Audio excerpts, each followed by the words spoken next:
The Credit Suisse fear barometer just hit an all-time high as reports circulated through D.C. that Barack Obama discussed the imposition of martial law when he and Vice President Joe Biden met with Yellen on Monday in an emergency meeting. The reports were based on the crisis-like feel of the meetings. This was a first, to have the president and vice president meeting directly with the Fed head. Does it have something to do with the survival of the government at a time when the U.S. banking system may be facing a general default? According to reports, members of the House and Senate are said to have been up all night in discussions and meetings, with floods of phone calls back and forth. What could be the problem? Take your pick of dozens, literally. There's South America's largest country, Brazil. It has the 7th largest economy in the world, but these days it is mired in what's been called a depression.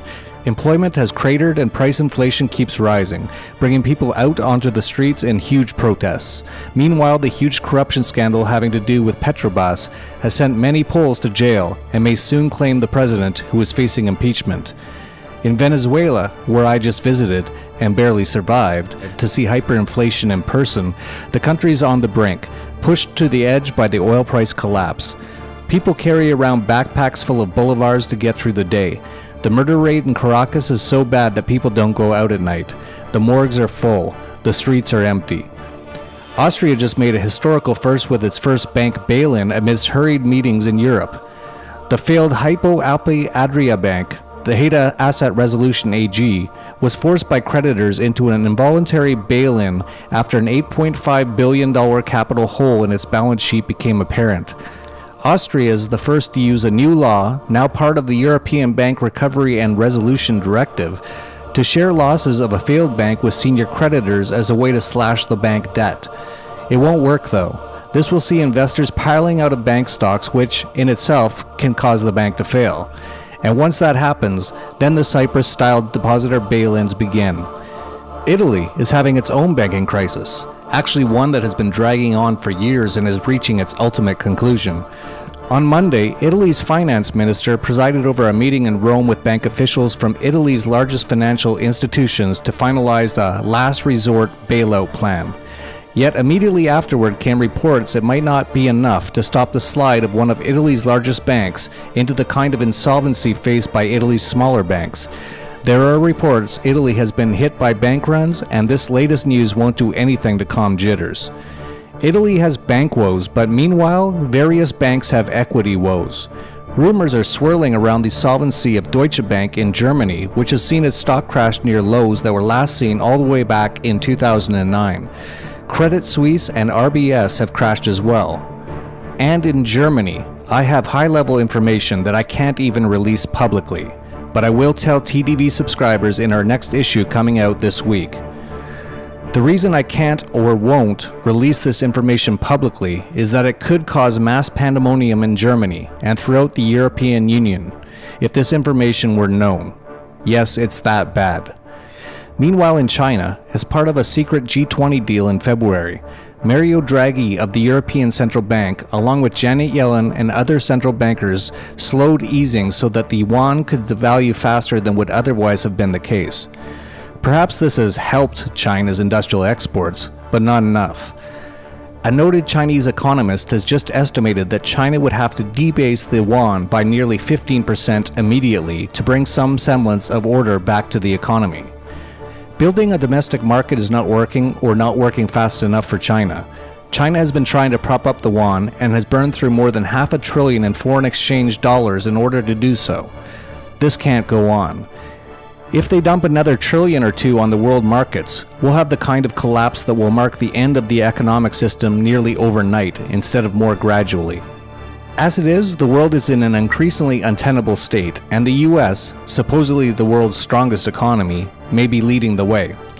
The US Government Unaccountability Office just announced that debt was hitting levels not seen since the end of World War II, stating, "We're going to owe more than our entire economy is producing, and by definition, this is not sustainable," the auditor pointed out in a congressional hearing. The idea, of course, is that such warnings should result in immediate action to rectify problems, but that's not going to happen. These problems are not going to end. It's just a question of how long it's going to take before they take down the world's economic system in a way that cannot be fixed. It's not happening by happenstance either. That's something people have a great deal of difficulty comprehending. But these are disasters that the banksters have been planning in detail for the past 50 years. Even US investors are starting to get the picture. The Dow was up 150 points on Monday before going negative by the close. What was up by the end of the day? Gold and silver. People aren't total fools. As fiat paper fails, they start to buy metals again. Every bad thing imaginable is in motion now and getting worse. As planned, and please understand it is planned, the world's economy is becoming unglued and fast. The spectacle has begun in earnest as they rush around the world frenetically shouting about what must be done. But nothing can be done. Nothing is supposed to be done. Oh, some of them may actually believe it, but the people at the top, the ones who put the current global central banking economy into play, know better. And those are the same people who used Shemitah and now the Jubilee year as a timeline for the implosion of the economic world in 2016. The one I've analyzed and often write about. If you want to know more about that, you can go to surviveshemitah.com and look at my most recent video on Jubilee 2016, in which I clearly state that 2016 is the year that the globalists have chosen to pull the plug. And while you're at it, read our white paper, which tells you clearly what you need to do now. Do you think it's any coincidence what is going on? It's not. The markets cracked early in 2016, right around the time that Citicorp declared the US economy was in a death spiral. Just recently came reports that the IMF was planning a disastrous credit event in Greece. Not preparing for one, mind you, planning it. And after that, 11.5 million emails from a Panama tax haven were poured onto the world's media just as the US announced that it will not allow corporate inversions anymore, and numerous governments, especially the ones despised by George Soros and friends, were overthrown. Get the picture? Somebody wants chaos. And it's kind of obvious who that somebody is. They're the people running the show. They've been terribly exposed now by the internet and the alternative media, and the only way they have to hold on to power is to make everything worse, much worse. Look for wars, economic chaos, epidemics if they can manage it, and none of this is 10 or 20 years from today. It's happening now. It just emerged that American planes had been caught dumping supplies and armaments in an area where ISIS could retrieve them, again. You know, there hasn't been a real war for decades, maybe for centuries. All of these wars are fake. Not that they don't happen, but the reasons they happen are completely made up. The banksters fund one side and then they fund the other. Thank God for the alternative media where you can still find a little truth. They have engineered the wars, the chaos, the booms and the busts, the debasement, with their dysfunctional price fixing and endless money printing.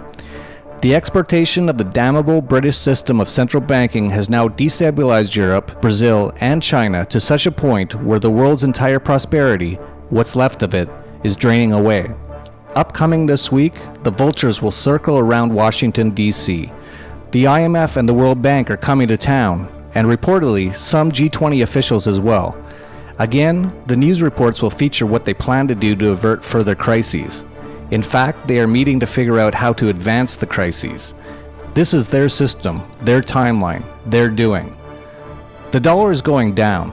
The West is going down in China too, not to mention Japan, and the EU. The cycle has turned sharply toward the disaster we've been predicting since we began the dollar vigilante in 2010. We were sure the dollar was destined for destruction then, just based on the numbers alone. The only thing that has changed in the last 6 years since we began is that we now know it was not just destined for destruction, but it was planned. The trends are firmly in place and the ones who put them there are still in charge. As I mentioned earlier, our Jubilee video and white paper are available for anyone who wants to understand the timeline they are manufacturing and why 2016 is the year they have chosen to aggressively advance their global destruction. They are putting everything in place now. We can see it and the video explains it, just as my Shemitah video did in 2015. For best results, you need to subscribe to our Dollar Vigilante newsletter to get information on the specific timeline for the destruction taking place. That's the best day-to-day protection you can get at this point, and we're offering it at the lowest possible price to reach the most people we can. We're at our best at times like this because we've been preparing for this day for years. We understand what must be done to protect your prosperity, and we understand the alternative investment strategies that can increase your wealth while those around you are losing significant, even unbearable investments and savings. Just these past few days, TDV's senior analyst Ed Bugos has seen his leveraged gold stock trade soar up 173% from his initial buy, and he just closed out a 900% gain on buying the Japanese yen and shorting the dollar. You can get all Ed's exclusive picks in our premium newsletter. Things are happening fast now, and you won't find out what is happening until it's too late on your mainstream television programming, or from the great majority of financial advisors who work for and take direction from the very system that is orchestrating this collapse. Janet Yellen, Barack Obama, and most other central bankers and finance ministers from around the world are behind closed doors preparing for something. Do you think it's for the good of the people? If so, it'll be a first.